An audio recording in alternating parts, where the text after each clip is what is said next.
Most companies would like to believe that they are truly inclusive. Yet, evidence across the whole world shows that workplace discrimination is rife. Job seekers continue to report being marginalized because of their ethnicity, cultural backgrounds, accent, race, and numerous other markers of diversity. My name is Oshin Qasyonan and I work at IKEA. Oshin resettled from Iraq to Australia in 2016. Her experience in finding a job was far from positive. Hi, I am Galia Lia Bazerji. I work at Global Mobility in KPMG. Galia has a Bachelor of Economic Science from Syria, majoring in accounting, and numerous years of corporate experience in her home country. My name is Zaki Haidari. I work as a refugee rights campaigner at Amnesty International. Zaki escaped the Taliban regime and left Afghanistan at the age of 17. The decision to run for life was made for him by his mother. I applied for more than 30 jobs and I got rejected from many and actually got no response from others. And that what actually made me lose my confidence and made me feel rejected and not really feel easy about myself.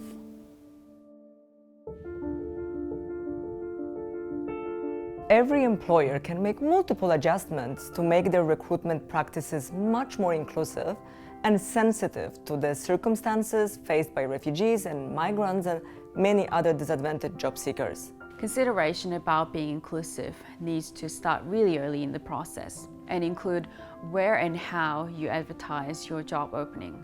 One thing that's really important is being proactive in how we reach out to potential candidates. And that's not just advertising on the usual websites where people go to, but reaching into communities and finding out where they're at and making sure the jobs are posted specifically to them. How you develop the position description, where you advertise the positions, who you're actually reaching out to and getting involved in coming along, in your recruitment panel, in the questions you ask, in the referee checks, and how you do those right through the whole process. I think it's really important to understand and identify that there may be unintentional barriers that are placed within a recruitment process. That Barriers come from a lack of local experience, a lack of local networks, sometimes a lack of local language competence, but not always. Research demonstrates that companies often disvalue foreign education and credentials. Yet we also know that many jobs do not require a degree or a diploma. Employers should carefully consider what they ask for from the candidates and whether these requirements, such as formal degrees or local experience, are really necessary to perform the job. I have economy science from Syria, a bachelor, and specialist in accounting with around 10 years of experience. I started as treasurer in a hospital till I reached in 2012 a senior accountant. So it was a great experience that I have back home. Coming here to Australia in 2014, I thought it would be easy for me to have a job, but actually when I started they told me nobody can provide me any job unless I have experience in Australia. And I just came here to Australia, so how do I have experience?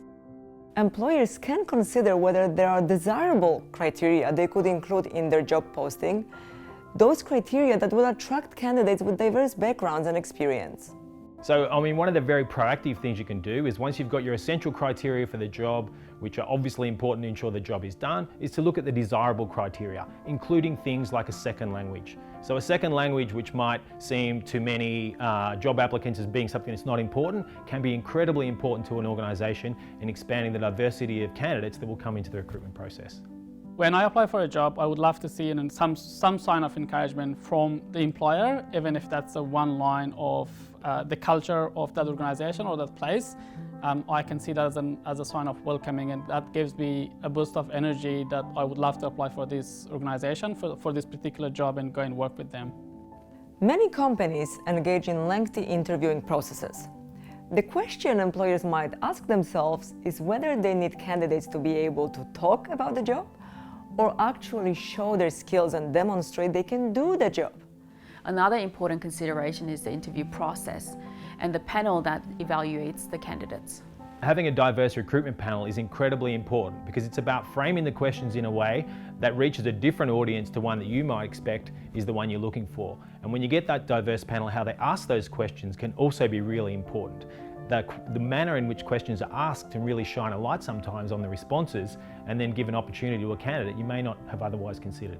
So inclusive hiring is really about creating an environment where the interviewee feels comfortable bringing their whole self to the interview. They're not worried that they have to act a certain way or sound a certain way or try to hide their accent so that they can get the job.